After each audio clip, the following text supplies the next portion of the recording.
I'm Mikey Bledsoe, and this is Cookin'&Pickin. And today we're making fake seafood Pikeville Poppers. Now you say light that fire. Light that fire! Oh, we're cooking and we're picking on the side of that mountain. Yes, we're picking and we're cooking, and you know the food is right, 'cause we're cooking and we're picking. Listen to the songs right here. Well, we're cooking and we're picking at the Lucky Starr in Swatchy Valley, Tennessee. Welcome back to the show, ladies and gentlemen. Today's special guest, we have Michael Reno Harrell. This is your second time on the show. I'm glad to be back. I Man. came back hungry again. I appreciate it. Well, I'm going to feed you something here in a little bit. I'm waiting. And you said you was going to play us a song here in a little while. Well, it depends on how these turn out. I understand. Today we are doing a variation of the Pikeville Poppers. These are the fake seafood Pikeville Poppers. And on this recipe, what you need is, of course, some jalapenos. We got some bacon bits. We've got some fake crab meat. That's why these are fake seafood. We got some cheese. We got some cream cheese and a little bit of Old Bay, fresh bay seasoning to go on top of that. First thing we need to do is get this fire lit and get these peppers just softened up just a little bit. All right, I think these jalapenos are about softened up. I like to put them on the grill for a little bit just to soften them just a bit before we get ready to stuff them and put them back on there. Let's see what we got. They look good. And boy, they smell good.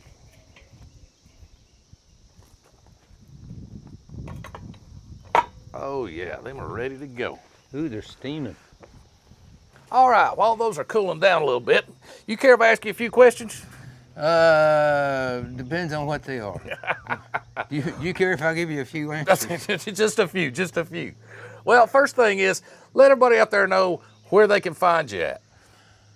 Michael Reno, R-E-N-O, just like in Nevada.com. You can find out more than you ever wanted to know. That's right. Check him out, ladies and gentlemen. Check him out, please do. He's a Lot of wonderful YouTube. singer-songwriter. I absolutely love his stuff. And you've got, since last time I seen you, you've been busy. You've been working? I've always been working except during the pandemic. My wife likes for me to be gone. I understand. I have one of those too. Yeah. She's been my booking agent for right at 30 years now. And people ask me, how much does your booking agent get? And I say 100%. That's right.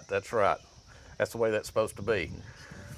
Well, where have you been playing? Have you been all over the place? Or I've played in, I think, something around 45 states and maybe 6 countries or something. Oh, wow. So you've been busy.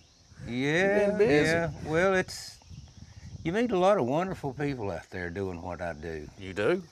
I do a lot of house concerts and a lot of, that's storytelling festivals and things like that, folk festivals. And typically people that are interested in listening to that kind of stuff are really nice people.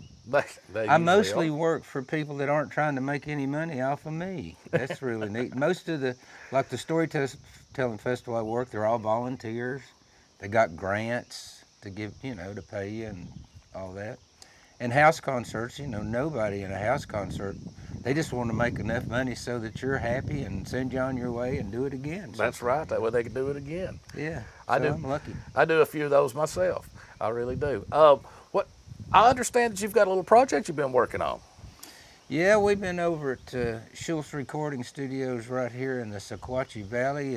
My old friend Chris Schultz and I, we go back to high school, so that's been over, 10 years ago? About that. Yeah, something We'll like go that. with that. We'll go with At that. least 10 years. But Chris was the first person that I knew that ever had a multi-track. He had a T-Act 4-track back in the 70s, I guess it was. We knew each other in high school. He managed a band that my sister-in-law was in, and we've known each other. We've been roommates. We lived in an apartment in Knoxville, and we married both the girls that lived next door. I mean, we go way back, but Chris has, and you know this because you've been there, but he has just a state-of-the-art recording studio. Absolutely here. beautiful. I've done a lot of recording in Nashville. I recorded Gary Tallent's studio and Monkey Finger and a bunch of them. Chris's studio is as nice as any studio I've been in. I agree with that. Like I say, I've been there myself, and I had some wonderful times there, and you couldn't ask for a better person to work with also. He's not hard to get along with, I'll give you that. He has as much fun as we do, and that's important. But it is. He likes being on that side, and I like being on this side, and it's been working out for years. And I find also that he does his job, and he now every once in a while he might say, "Hey man, what do you think about doing this?" But he pretty much lets you be your artist and lets you do what you need to do. I mean, he's not trying to take control, but no, he's not a producer especially. But if he hears something that needs to be redone, he does, and I do appreciate everything he said. He's always been true to me. You know, when you're in the moment, a lot of times you don't hear those things. You know that he's sitting there listening to. So it's a symbiotic relationship. We've been best friends and brothers-in-law. We've been all kind of stuff. We've been all over the country. Now this new project you're working on, I do know that you've been in the studio and you've been working on a lot of tunes and things. Is this going to be a new album for you, or is this just laying down some more tracks? We don't really know. I've been playing a lot with Eli, who's been on your show, and I think he's going to be on again. Eli and I make a really good duo. He's 30 years old and a genius, and I hate him. But he's one of the greatest. I mean, I've been lucky to play with a lot of great musicians, and I put Eli right there with anybody I've played with. He makes a really good accompanist because he listens, and a lot of great guitar players want to show you what all they can do. Eli wants to see what he can do to serve the song, and we've just had a great time together. I've known him since he was about 12 or 13, but we're just doing it because we like to do it, and we'll use it. Joan will use it to help book what we do. He plays on a lot of shows with me now, so we'll use it for that, and we may release, we'll get it to radio stations that have been playing our music around the country. We'll get it to, especially now that I'm sort of semi-retired. I used to be on the road about 250 days, and now I won't drive farther than 8 hours from the house, and I quit flying altogether. So there's a lot of that stuff that Eli can do with me, and we really enjoy doing it. As we're sitting here next weekend, we're playing a show, and we just played the Albino Skunk Festival in South Carolina together. So it's mostly, we just love doing it and recording it, and we'll see what we're going to do with it. We may release an EP or something. I got you. But it's mostly just to have a record of what we do, we like it so much. For the love of the music. Yeah. All right, ladies and gentlemen, I think these are about ready to start mixing up and putting together. I'm ready. All right, I'm going to get this stuff mixed up together for us. We got some Old Bay seasoning here. And you use whatever season you like out there. And I just do it to taste. Just a little bit in there. The reason I use it is because we do have this crab meat we're going to be putting in there. Some cheese, of course.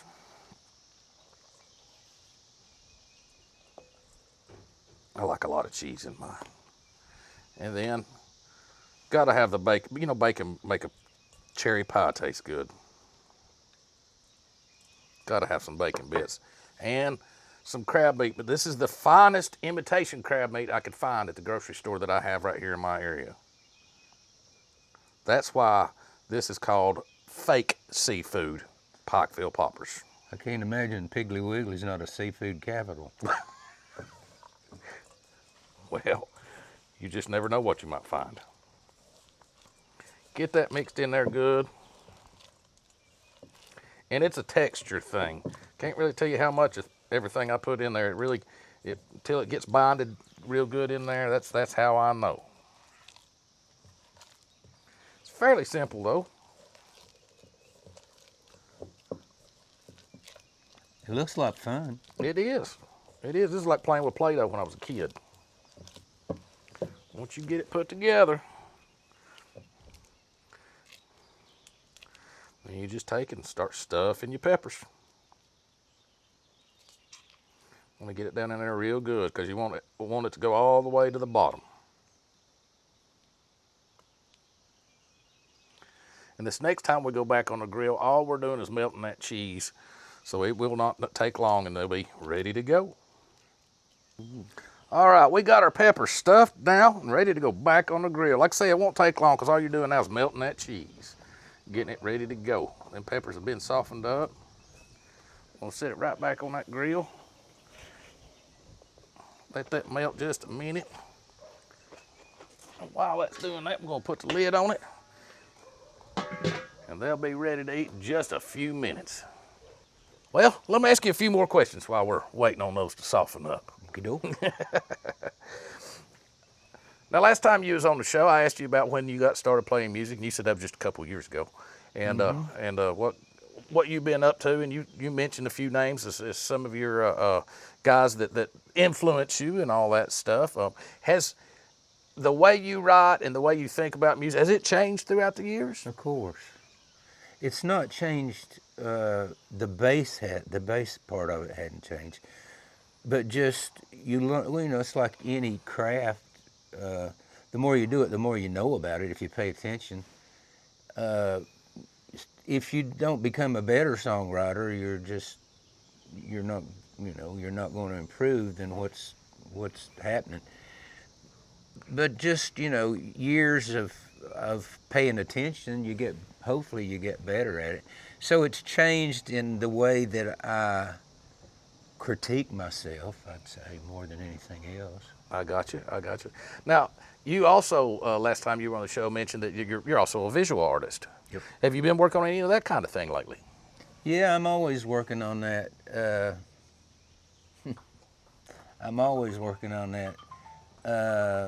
I do a lot of commissions, There's, if you do Michael Reno Art.com, you'll see a lot of the stuff I do. I do a lot of entertainers that are popular. When John Prine died, I probably did 9 John Prine portraits.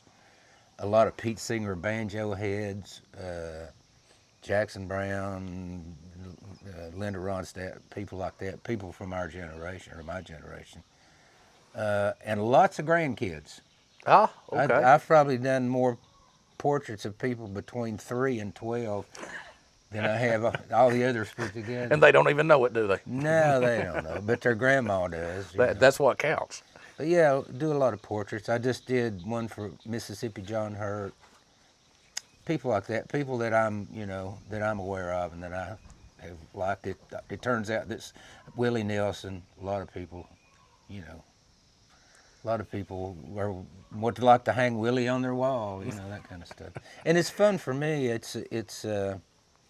can sort of only be creative in one thing at a time, sort of. So if I'm writing songs, I'm not drawing pictures. If I'm drawing pictures, I'm not working on sports cars. If I'm working on sports cars, I'm not writing stories, But, I understand. It's like you're playing music or you're cooking or, So it's, it's just, to me, the creative gene is just, as long as I'm creating something, I'm okay, Are you a pet guy? Do you have any pets? We've always been, I traveled with a dog for years. He was my road manager. Well, that's the reason I ask. We've got us a puppy bomb back here behind us. That's Theo back there. He likes to hang out with us. I love dogs. It's just... He smells what's going on over here. I've been on the road so long, you can't have a dog and be on the road unless you're Merle Haggard or something, got a tour bus you can leave your dog on. But we've had cats. My wife couldn't travel with me, on a lot of the long trips. But now I just don't want to go anywhere without her. And our last cat passed away about 3 months ago. Oh, sorry to hear that. And that'll probably be she said that's the last cat. She hadn't lived without a cat in 50 years, I think. But so, yeah, we're not really pet people anymore, but we feed everything that comes in the yard. We buy bird seed by the train car load. I have that same problem here. Yeah, I do. And my wife likes those hummingbirds, so I've got them stinking hummingbird feeders hanging everywhere. Yeah, we got them. We got every bird you can think of. We feed the blue jays every morning. They like peanuts, and I got a bird feeder up next to my studio, which is on the second floor of my building. and you go up there and dump the peanuts in it and pop it like that, tank, tank, tank, and about 12 of them come together, and they come down one at a time and get a peanut and fly off and hide it somewhere, and then come back and get more till they're all gone. So yeah, we got pets, but they don't know they're pets. Well, it looks like we may be about ready to take these off.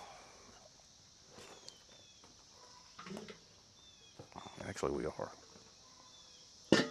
Oh yeah, those look good.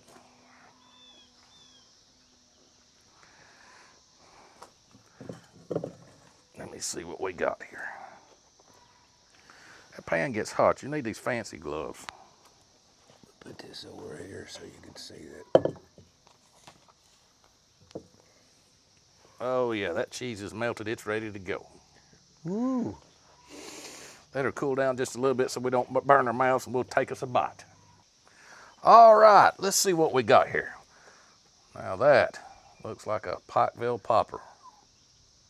Let's try it to see what we got.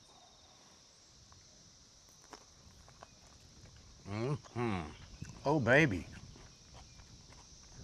Oh, that tastes wonderful. I like that Old Bay seasoning in there. Oh, mommy. Now, you said you was going to play us a song here in a little bit. Can I finish this? You can. But as soon as you do, just step over the stage and see what you got. Love to. This is the Lucky Starr Event Venue, located right here in beautiful Pikeville, Tennessee. We can cater to any event you may have, such as weddings, birthdays, baby showers, and music events, and much more. If you're interested, please contact us at 423-762-3097. Do you play music, or are you a songwriter? I was winded, breathless. Did you know there's a professional recording studio right here in Pikeville? Schultz Recording Studios is a state-of-the-art recording studio in a custom-designed facility to make your talent shine. You know I want you. Ask you. Call us today to book a session and get your fire burning. All right, I'm Mikey Bledsoe, and again, this has been Cookin'&Pickin. Today's special guest has been Mr. Michael Reno Harrell. Thank you so much for being with us. My pleasure. It's always nice to come here. We've had us some Pikeville Poppers of the fake seafood variety, and it was a wonderful, wonderful meal. And I really do appreciate you hanging out with me and answering some questions. You said you was going to play a song for us. That's right, and I'm inspired by your beautiful view here. Well, thank you so much. I tell you what, you tell us a little story about your song and let us hear it. All right. Thank you so much. Can y'all hear that? That's all. There's a murder of crows up around the hill talking to each other.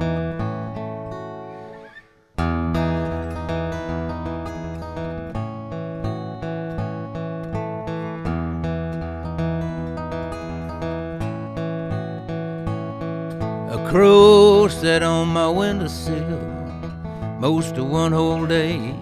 So I banged some pans and I clapped my hands and I chased that bird away. 'Cause mama says they're bad luck, but he was back that very day, but he didn't stay. He just kept flying. He just kept flying. It scared me when I saw him. It scared me 'cause I'd heard about the bad luck curse, or maybe worse, that comes with those old birds. So I said, you best keep moving. And I guess he must have heard, because that old blackbird just kept flying. Flying right on by. And as he flew by, he caught my eye, and he said, man, it's absurd how you call your karma bad luck and then you blame it on a bird.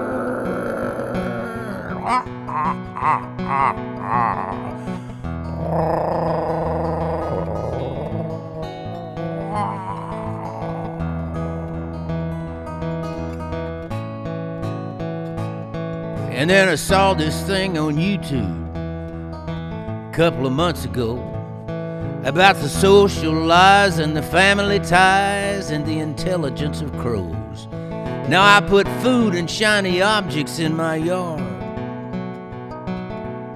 But you know, that old crow just keeps flying, flying right on by. Still I keep trying.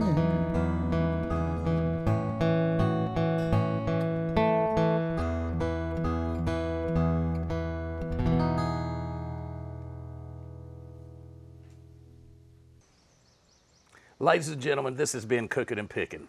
I'd like to say thank you once more to Mr. Thank you, Mikey. Mr. Michael Reno Harrell. And ladies and gentlemen, remember this, it's michaelreno.com. .com. Check him out, please do. Hey, and I would like to remind you to like, share, subscribe, leave a comment, and keep your fire going. Until next time. Bye.